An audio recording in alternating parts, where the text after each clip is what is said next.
సత్తెనపల్లి నియోజకవర్గంలో వైఎస్ఆర్ కాంగ్రెస్ పార్టీ గెలుపు కోసం సుధీర్ భార్గవ్ రెడ్డి గారిని ఎమ్మెల్యే చేసేదాని కొరకు జగన్మోహన్ రెడ్డి గారు నన్ను ఈ కాన్స్టిట్యున్సీకి అభ్యర్థిగా పంపడం జరిగింది. మనస వాచ కర్మణ నా సాయశక్తిలో కూడా సుధీర్ భార్గవ్ రెడ్డి గారిని ఎమ్మెల్యే చేసుకోవటానికి, జగన్మోహన్ రెడ్డి గారిని ముఖ్యమంత్రి చేయడానికి మీ అందరి సహకారంతో పనిచేస్తానని చెప్పి తెలియజేస్తా ఉన్నాను. నేను ఈ సత్తెనపల్లి నియోజకవర్గానికి ఒక చాలా ప్రత్యేకమైనటువంటి అంశాలు, ఒక 2 అంశాలు మీ దృష్టిలో పెడతాను. నేను ఏనేంటి తిరుగురాళ్ళ నుంచి వచ్చి సత్తెనపల్లి గురించి మాకు చెప్తావు అనుకోవద్దు, మీ అందరికీ తెలిసిన విషయాలే అయినప్పటికీ కూడా మీ దృష్టిలో పెట్టడానికి నేను ప్రయత్నం చేస్తాను. నేను 1952లో సత్తెనపల్లి నియోజకవర్గం అనేది ఏర్పడిన తర్వాత అప్పట్లో పెద్దలు, స్వతంత్ర సమర యోధులు వాయులాల గోపాలకృష్ణయ్య గారు వరుసగా 3 సార్లు ఇండిపెండెంట్గా ఈ సత్తెనపల్లి నియోజకవర్గంలో ఎమ్మెల్యేగా గెలవడం జరిగింది. అప్పుడు రాష్ట్రాన్ని పాలించింది ఆ 3 సార్లు కూడా కాంగ్రెస్ పార్టీ పాలించడం జరిగింది.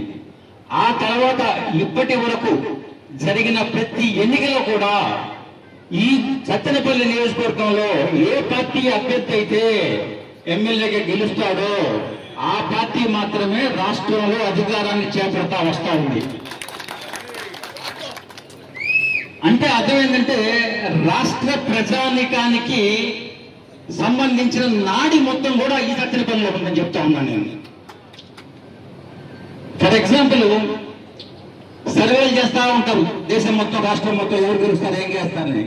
నేను గమనించిన దాని ప్రకారం, నాకు అంచనా వచ్చిన దాని ప్రకారం దేశం మొత్తం, రాష్ట్రం మొత్తం సర్వే చేయక్కర్లా.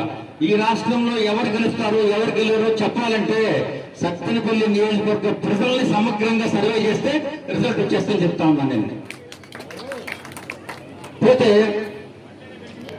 ఈ నియోజకవర్గంలో మనం ఒక ఓటు వేస్తున్నామంటే సుధీర్ భార్గవ్ రెడ్డి గారిని ఎమ్మెల్యేగా చేస్తున్నాము, అందుకు ఓటేస్తున్నాం అనుకుంటున్నారు.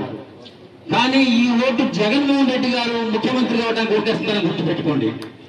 సత్తెనపల్లి నియోజకవర్గం నుంచి పడే ప్రతి ఓటు కూడా జగన్మోహన్ రెడ్డి గారు సీఎం కావడానికి వేసే తొలి ఓటు అవుతుందని చెప్తున్నాను నేను. ఎందుకంటే అంత సెంటిమెంట్ ఉంది ఈ నియోజకవర్గంలో. నేనైతే ఈ నియోజకవర్గం వచ్చిన తర్వాత నేను గమనిస్తే నేను చాలా ఆశ్చర్యపోయినాను. అమ్మ, ఇంత పెద్ద సెంటిమెంట్ ఉందా? కాబట్టి పార్టీ హైకమాండ్ దృష్టిలో కూడా ఈ విషయాన్ని పెట్టి ఈ నియోజకవర్గంలో పార్టీ బలపడటానికి ఏమేమి చేయాలి, ఎలా చేయాలి అనే విషయాలు మొత్తం కూడా చర్చించాలి అనే నిర్ణయానికి వచ్చాము మేము. ఇదే విషయాన్ని మొన్న పిన్నెల్లి రామకృష్ణారెడ్డి గారు జైలు నుంచి వచ్చిన తర్వాత అన్నను కలవడానికి వెళ్ళాను. కలిసినప్పుడు కూడా చెప్పాను నేను. ఆయన నాకు ఒకటే హామీ ఇచ్చాడు, అన్న నువ్వు సత్తెనపల్లి వెళ్ళు, నీ వెనకాల నేను ఉంటాను అని చెప్పాడు నాకు. జగన్మోహన్ రెడ్డి గారు పంపించినప్పుడు ఎంత ధైర్యం వచ్చిందో అంతా ధైర్యం పిన్నెల్లి రామకృష్ణారెడ్డి గారు నాయనకుండా అన్నప్పుడు నాకు వచ్చింది. నాకు దట్ ఈజ్ పిన్నెల్లి రామకృష్ణారెడ్డి గారు. ఈ రాష్ట్రంలో తెలుగుదేశం పార్టీ చేస్తున్న దుర్మార్గానికి ఏదన్నా ఒక అర్థం లాంటి మనిషి ఉన్నారా అంటే పిన్నెల్లి రామకృష్ణారెడ్డి గారు.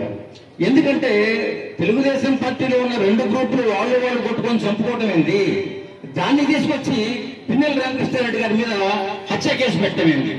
వాళ్ళు అనుకుంటా ఉన్నారు, చంద్రబాబు నాయుడు గారు కానీ లోకేష్ గారు కానీ ఏమనుకుంటున్నారంటే పిన్నెల్లి రామకృష్ణారెడ్డి గారు వారికి సహజంగా కళ్ళలోకి వస్తూ ఉంటారు అప్పుడప్పుడు.